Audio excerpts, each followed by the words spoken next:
Okay guys, isa na muling mapagpalang umaga, tanghali, gabi po sa inyo lahat. Sana po ang lahat ay nasa mabuting kalagayan at ligtas po sa anumang kapahamakan. Saan man po kayo dako ng mundo naroroon. Ako po muli ang inyong lingkod, Maestro 21 TV. At sa ating video ngayong araw na ito mga kalingap, tayo muli po ay magbibigay ng ating komento, kuro-kuro, opinyon, at reaction tungkol nga po dito sa naging sigalot o pwede sabihin ba natin sigalot. Tungkol nga po dito sa usap-usapan na kung sino po yung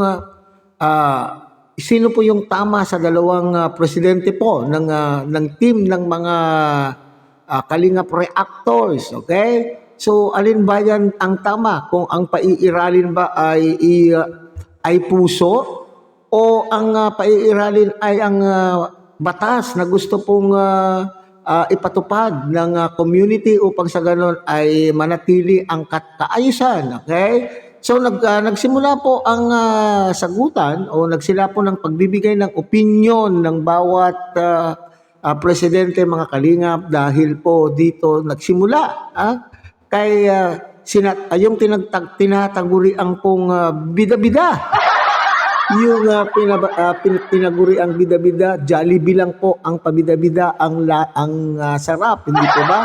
So, nagsimula po yan sa usaping Kuya Barbero, kung bakit napansin po na siya po ay gumagawa po ng content, siya po ay nagre-reaction, kaya nga po itong si Presbyrador ng Carepa ay nagbigay din po ng kanyang opinion o tinanong po niya kung siya ba daw ay may karapatan magbigay may karapatan ba siyang anong tawag po diyan mag-reaction sa mga video po ng Kalingap. Okay, na siya naman pong sinagot ng isa pa pong presidente po ng Watchers at nagbigay po yung opinion. Alam niyo, opinion po niya yon. At opinion din, ito naman po itong si Presbyrador, opinion niya po yon dahil nagbabase po sa batas. At yan po yung binigyan pansin po ni Kuya Bal sa kanya pong naging live kahapon. Si Kuya Bal po ay nagbigay po ng kanya pong say o nagbigay po ng kanya pong paliwanag tungkol po dito sa tatalunan po ng dalawang presidente. Okay? So yan po yung ating paksa ngayong araw na ito mga kalingap. Pero bago po yan po natin ipagpatuloy ang ating pagbibigay po ng ating reaction, panoorin muna natin mga kalingap ang isang maikling video clip na ating pong kinuha po sa naging live po ni Kuya Bal. Panoorin po natin mga kalingap. Mga kapatid, na magkaiba po sila ng pananaw ni Sangkay at saka Birador. Parehas may tama. Ano? Parehas may tama. Walang mali sa kanila po mga kaibigan. Parehas may tama. Ibang view ni Sangkay Lons at iba naman yung kay Birador. Kay Birador po ay law. Batas ang pinaiiral. Kay Sangkay naman, exemption. May rules tayo, pero exempted yan. Kasi malapit na kaibigan. Parehas may tama po. Parehas may tama. Subalit, ang nasa utak ng ating pong Karipa President, rules is rules. Dapat si Kuya Barbero ay magkaripa muna yan. Magpasubmit at magkaroon ng ID. Maging legit Kalingap reactor. Tama. Okay, so yun po mga kalingap. Sabi ko kanina mga kalingap ay nagsimula po ito sa pagbibigay po ng opinion. Opinion po or pagbibigay po ng saloobin, kaisipan ni Sangkay Lons doon po sa ginawa po ni Presbyrador na pagsita po kay Kuya Barbero TV. Hindi po ba? So, pag sinabi nating opinion, mga kalingap, ay sa kanya po yon, sarili po niyang kaisipan at hindi natin po yun pwedeng questionin. Bagamat pwede rin po tayo magbigay ng ating pong sariling opinion. Okay? Alam nyo mga kalingap, itong po si Kuya Barbero, kung hindi po ako nagkakamali, ay nasubaybayan ko rin po ito nung nagsisimulan pa lamang po itong si Kalingap Rab, kasama po yung talagang mga original. Yung mga original po na mga kasamahan po niya. Nandyan po sina Mr. Benty Boy, sina Kalingap Edu, Kalingap Ian, at itong si Brother Jose. Wala pa po ito noon si Kuya David.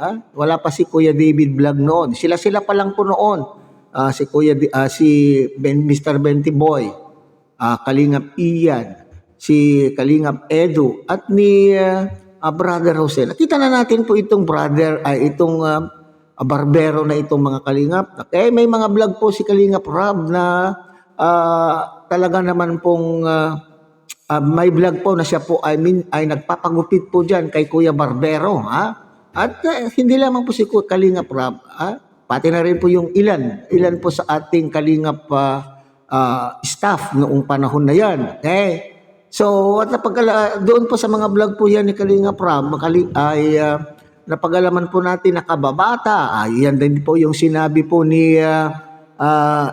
din po ni Kuya Bala, kababata daw po ni Kalingap Rab. At the same time, yung family po ay family friend. So tama po yung claim po, o tama po yung kinukwento po ni Sangkay Loans, mga kalingap, na sila po ay magkakakilala. So siguro nung panahon na yun, mga kalingap, ay nakita po niya na itong si Kalingap Barbero ay nangangailangan din ng tulong. So siguro inalok po siguro itong si Barbero na maging na mag-vlog. Okay. Hinikayat na magkaroon po ng channel at siguro kung anong usapan po nila. So inalok na magkaroon ng kanya pong sariling channel at kung ano po yung kanya pong maiko-content. So hindi natin alam kung yan po ay sinabing, maging kalingap ka. Kasi nung panahon na yun mga kalingap ay hindi pa naman po nire-require. Kaya tingnan po ninyo yung mga kaibigan po ni Kalingap Rab na malalapit po sa kanya ay nagiging vlogger. So wala pa pong patakaran noon na kinakailangan ay maging member ka muna, o wala pang patakaran noon na kinakailangan ay ma-interview ka muna o pag ikaw ay matawag na legit po na Kalingap partner.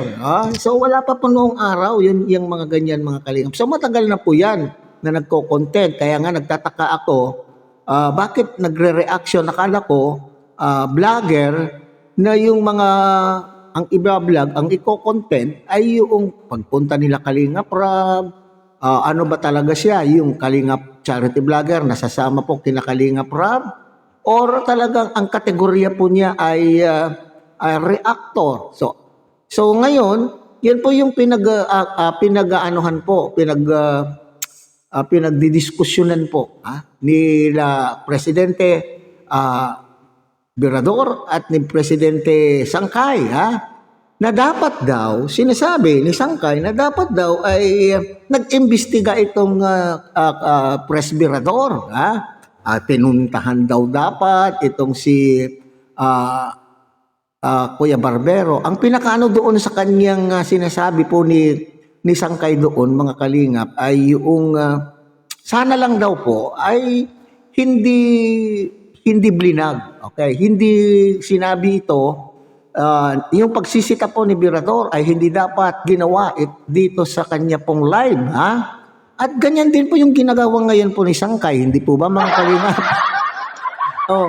Kung mayroon kang suggestion doon sa pamamaraan, ito ay para sa kay Sangkay naman para sa akin. Opinion ko lang din po ito, Yun kasi ang kinu-question po. Yun ang kinu-question po ni Sangkay Launch na dapat daw ay hindi mo na nag-live o hindi ginawa ng vlog itong pagsisita po ni Virador, ni Pres Virador kay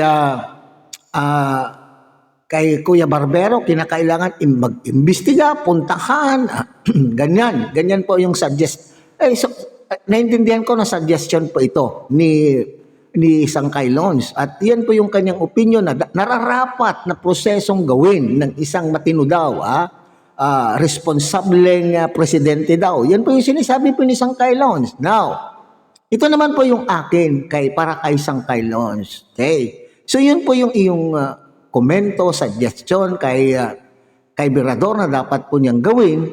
So bilang ikaw din ay presidente, ay pareho kayong presidente, kinakailangan mo rin bang punahin doon sa iyong content itong Press Virador? Hindi ba mas maganda rin na ikaw din ay nag-reach out kay Press Virador na Virador, nag-imbestiga ako kay Barbero, napag-alaman ko na yan pala ay close friend ng family po ni Kuya Bal at ganon-ganon at may basbas po itong si ganon-ganon. Okay. So bakit mo ginawan din ng content at nagbigay, sabi ko nga opinion mo yan, pero hindi kaya ito po ay isang ito hindi mo ba naisip na maaring ito rin po ay pamamaraan o ito po ay magkakaroon ng pagpapahiya sa kapwa mo presidente? Hindi po ba? Hindi yung iyong sinabi na gusto mong ginawa ni Press Virador. Bakit hindi mo din ginawa po ito kay Virador na sana ay nagmensahe ka rin po kay Press Virador na, oy Press Virador, hindi po yata tama na ikaw ay nagsalita po sa iyong live. Na mag-imbestiga ka muna, ganun-ganon. So ganun po. So, lalo na at kapwa mo presidente. At siyempre, ayaw mo naman po siguro na kung maiisip po din natin, sabi mo nga, maging responsable tayong leader. Yan po yung sinabi mo.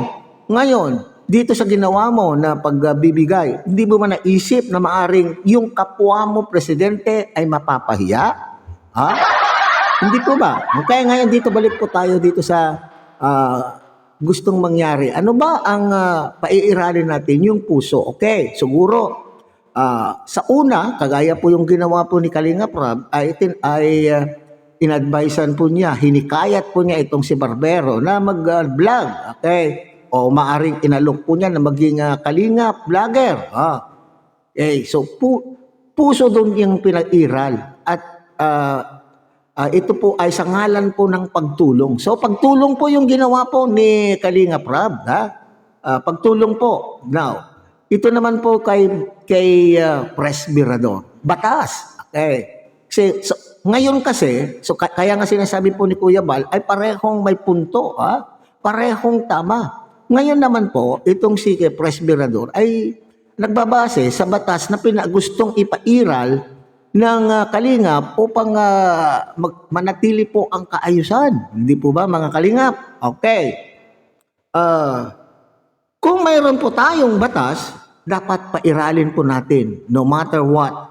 Kaibigan man yan, kamag-anak man yan, ang batas ay batas. Walang kamag-anak o walang kaibigan upang sa ganon, maniwala po tayo na mayroon po talagang batas na pinapairal. Wala dapat sinisino ang batas. Kasi dito sa kaso ni Barbero, nangyari na po yung humanitarian